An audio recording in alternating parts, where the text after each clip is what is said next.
the action of suing the federal government over Operation Metro Surge. And tomorrow morning, I'm going to be in federal court with my team arguing for a restraining order against Operation Metro Surge. I filed this case almost 2 weeks ago, and this will be our first hearing. The lawsuit we filed is one that is caused by the unprecedented nature of this surge. It is a novel abuse of the Constitution that we're looking at right now. No one can remember a time when we've seen something like this, when a state can marshal facts to show that our targeting is not based on excessive amounts of undocumented immigrants or anything like that, but we're targeted because of politics, which violates our First Amendment rights. The 10th Amendment, which we are entitled as a state to equal sovereignty, and we have been denied that. The federal government is literally commandeering and coercing the state of Minnesota to bend to its will, which is the prerogative of the people of the state of Minnesota. Let me remind everybody, let me take everybody back to 8th grade civics. The states predate the United States and came into the Union preserving their rights as states to be the states that the citizens of those states want them to be within a constitutional framework.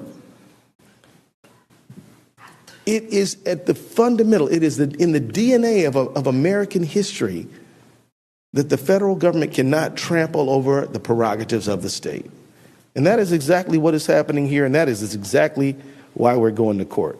This surge has drained local law enforcement time and resources. Jacob Fry, if he were here, could tell you that they've spent north of $2 million on overtime responding to ICE. They've damaged our economy, hurt our education system, and terrorized community members. And it must stop, and tomorrow is a big step in that direction. Now, as I noted a moment ago, people will ask, well, why Minnesota? I'll say this. Minnesota is dealing with targeted oppression from the federal government because of who we are and who we value. Minnesota is a place where we welcome the stranger. We have a number of nonprofits that focus on refugee resettlement in Minnesota. Minnesota is a place where we take care of the vulnerable among us. We're a state that just passed paid family leave. We're a state that believes in feeding our kids who are in school, and we're a state that believes that Minnesota is a great place to live for everyone, no matter where you were born. Of course, we obey all laws, but we still believe that immigration is not a sin. They're coming after our state, in my view, because of what we stand for, because we voted 3 times in favor of somebody not Donald Trump, which he has publicly said he resents deeply and believes is not even true. I can tell you it's not about fraud. Because if he sent people who understand forensic accounting, we'd be having a different conversation. But he's sending armed, masked men. This is a pretext, and it's not supported by the facts at all, which has brought us to court challenging the justification that the president has offered. For those watching around the country, I would submit to you that just as Portland and Chicago and LA were precursors to Minneapolis, Minneapolis is a precursor to a whole lot of other places that they have their eye on right here, right now, including Maine and several other states. If we don't stop this behavior here, it will only expand, and it won't be good for anyone in our country. Minnesota is staying strong, and I want to join Governor Walz in my just pride in being a Minnesotan. No football game victory could ever make me feel as good about our state as I do about people standing up, helping their neighbors, engaging in mutual aid, giving each other rides different places, making sure that there's enough groceries, protesting, using their First Amendment rights. This state has a lot of spirit. And Minnesota Nice is a real thing. I wasn't fortunate enough to be born in Minnesota. I was born and grew up in Michigan. And I can tell you that this state has a lot of nice people. It really does. And a lot of people who believe in taking care of their neighbor and welcoming the stranger. And as we see right now, resisting tyranny. So I just want to say that as the courage of protesters and others who are helping their neighbors is so evident on the streets of this great state of ours, we at the Attorney General's office and in Minnesota state government can do no less than match the courage you have already shown. And we will not back down, we won't blink, we won't bow. We will stand firmly on our constitutional rights and in favor of Minnesotans. We will do that in the ballot box, at the courts. We will do that in the streets in a peaceful, legal, First Amendment protected way. And we will do it in a multitude of ways. But one thing we will not do is we will not back down and we will not bend. And so let me wrap up by saying this. We will never forget Alex Preddy. We will never forget Renee Nicole Good. And we will never forget any of the Minnesotans who have suffered so unjustifiably in this time. Minnesota is a great place. That is why I believe we've been targeted. But it's not going to work. And we'll be in court tomorrow arguing for the rights of every Minnesotan to stand up and be the generous, courageous people that we are. Thank you. Thank you, Attorney General. We'll be glad to take some questions, folks. Tom? Walsh, you've got a letter from Attorney General Pam Bondi making several demands, I guess you would call them, regarding sanctuary cities, regarding fraud and voter rolls. Your response to that, and is there anything that you can do to meet the Trump administration at least part of the way to try to turn this temperature down? Well, first of all, it's not a serious attempt, and the Attorney General sent that in. I would thank the local folks and Commissioner Snell. Thank you to you and your team over there. In that letter, they talked about, you need to hand people over who are in your jails. They're taking credit for people that we've had in jail for a long time. We always hand them over, and the commissioner very clearly. So they're lying. They're lying. This has nothing to do with fraud, as the Attorney General said. They're not sending us forensic accountants, and these are things that have been we're dealing with now and have been for quite some time. So look, it's not a serious attempt to get at this. The way to fix this is get these folks out of here. We've continued to work with them. They asked us for these numbers. We provided them. We continue to show they're not serious. And look, I think everybody understands what the last request was, totally unrelated to anything on the voter files. This is, again, as the Attorney General said, Donald Trump telling everybody that the election was rigged, who started all this nightmare for America. Has nothing to do with it. And I would just give a pro tip to the Attorney General. There's 2 million documents in the Epstein files we're still waiting on. Go ahead and work on those. Governor Wallace, this is for you or the Attorney General. If they're not honoring judicial warrants, how can you trust that they're going to be honoring this temporary restraining order? Well, that's a good question. I'm glad you asked it because, since Trump 2 began, and even including Trump 1, we filed a lot of lawsuits. We're north of 50 now. And they've been on everything from birthright citizenship to SNAP to things like the National Institute of Health to EV to all kinds of things. And they've been complying with the orders. Now, I will say they foot drag. We've had to threaten them with contempt a few times. And I'm not saying that the compliance has been good. I am saying that open defiance of court orders is not something that we've experienced. And so I have every reason to believe that they will obey the court order. Now, if they don't, we have recourse and we'll pursue that recourse. On a deeper level, your question, I would simply say this. Just because they may not do the right thing does not absolve us of the responsibility of doing the right thing. Yeah. We're going to seek legal recourse, and if they disobey a court order, then that's on them.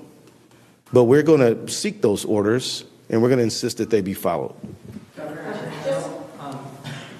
Local sheriffs have said they lack the legal authority to honor ICE detainers, and that's something that Attorney General Ellison has said as well. They lack the authority under Minnesota law. Is that an authority you could just give them? Could you pass a law, not prisons, but county sheriffs and jails? So really, the key issue here is I think most sheriffs in the state do fully honor ICE detainers and provide notification. The issue becomes when they have a lawful reason to be released, bail, released by judicial order. The jail cannot hold that person beyond that point in time. That's the fundamental issue.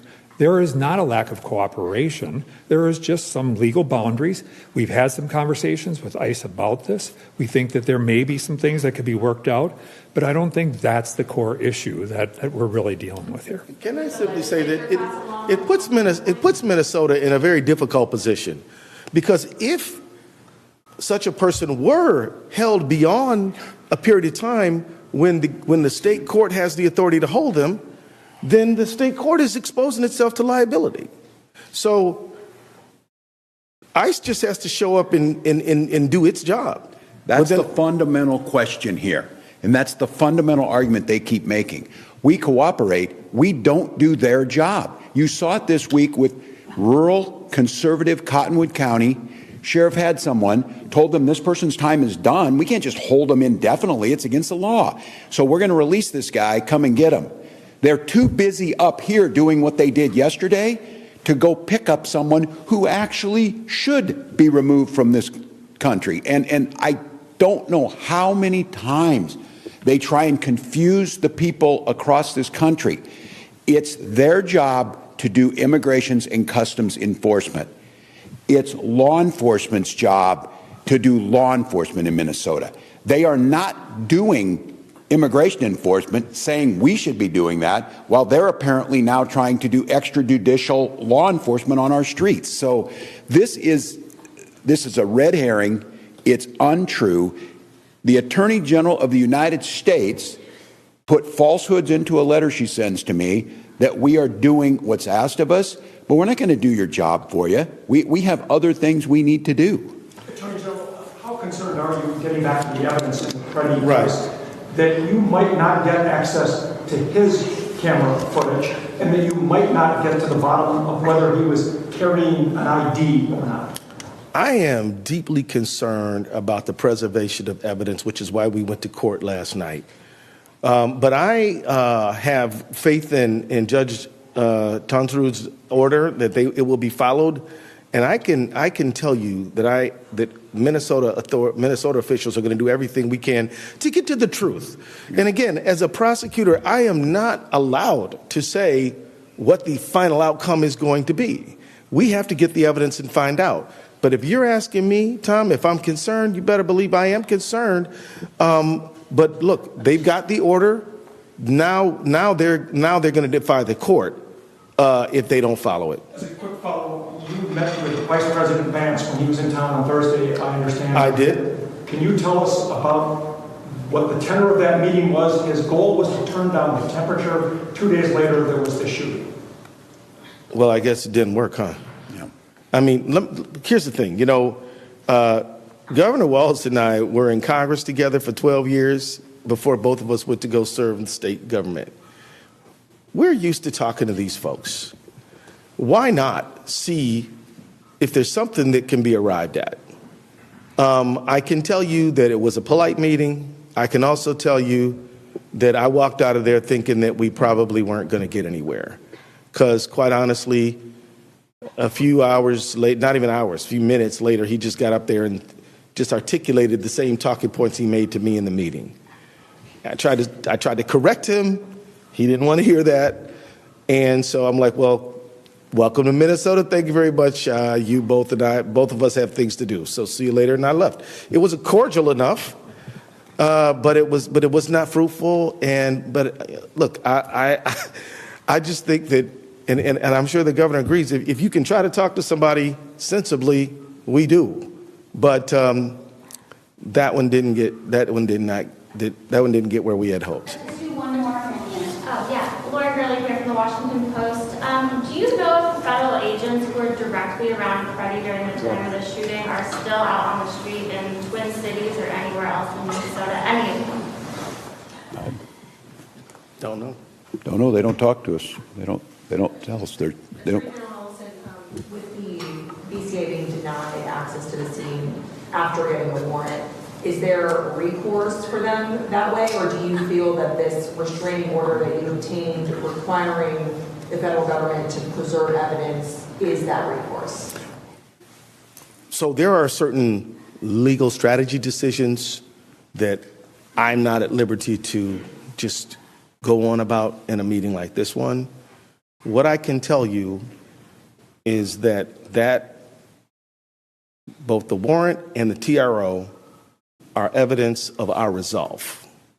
And we are going to get to the truth of what happened to Mr. Alex Preddy and to the truth of what happened to Renee Good. And that's what we're pledging. And we're going to use every legal means to do that. So I can't tell you, I'm not at liberty to tell you what you're asking me, but I am here to assure the public and who's listening that we are going to get to the truth of this matter, and we won't be deterred and we won't be denied. Just a quick one for Jameson. We did see BCA agents at the shooting scene this morning. Can you confirm what they were doing there? Absolutely. The question is about whether or not the BCA agents were on the scene of the shooting this morning, and they were, and they were continuing to collect evidence that they've seen. They're also doing some canvassing of the neighborhoods. I don't want to get into any more of the investigative process in this, but at the BCA, we are going to continue to investigate this shooting based on whatever evidence we're able to get, and we appreciate the Attorney General assisting us with the temporary restraining order to make sure that the federal government is retaining evidence that will be available, we would assume, to us at a later time. But the investigation will not pause. We are continuing to work on anything and everything that we possibly can. I'm just going to close. I'm going to close with one thing that I promised the parents with Michael and Susan. And I speak to all Americans on this over these last 24 hours, what you saw. You're now knowing more about this young man, beloved by his family, accomplished ICU nurse, skillful in ability to work with veterans, someone who's beloved by community, no criminal record, lawful firearms owner. And you know what you saw.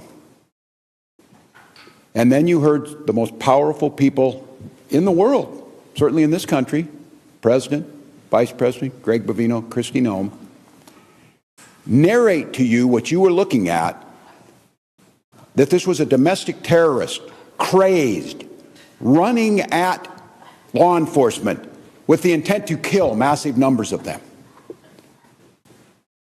sullying his name within minutes of this event happening, and then closing the crime scene, sweeping away the evidence, defying a court order, and not allowing anyone to look at it. I don't care if you are conservative and you are flying a Donald Trump flag, you're a libertarian, don't tread on me, you're a democratic socialist of America. This is an inflection point, America. If we cannot all agree that the smearing of an American citizen and besmirching everything they stood for and asking us not to believe what we saw, I don't know what else to tell you. This has to be the moment. Your government, here in Minnesota, I've made it clear, I'm accountable for things that happen here, and I will take responsibility for that. Someone has to be accountable. Someone has to hold the final decision on this. And sitting behind a keyboard at 2 a.m. and besmirching a VA nurse and a son and a coworker and a friend is despicable beyond all description. This is not, we need to see both sides. This is not, we need to wait for this. This is basic human decency. And at this point in time, I'm just asking, try for a moment to set aside the political side of it and go back and ground in the humanity of this. This family has gone through enough, and to have the most powerful man in the world drag their dead son with absolutely no evidence and gaslight the entire country, this is enough. And I would say, President Trump, you can end this today. Pull these folks back. Do humane, focused, effective immigration control. You've got the support of all of us to do that. Let our law enforcement continue to do what they do, making Minnesota one of the safest states in the country, one of the best places to live. Allow our children to go back to school. We have got children in Minnesota hiding in their houses, afraid to go outside. Many of us grew up reading that story of Anne Frank. Somebody's going to write that children's story about Minnesota. And there's one person who can end this now. And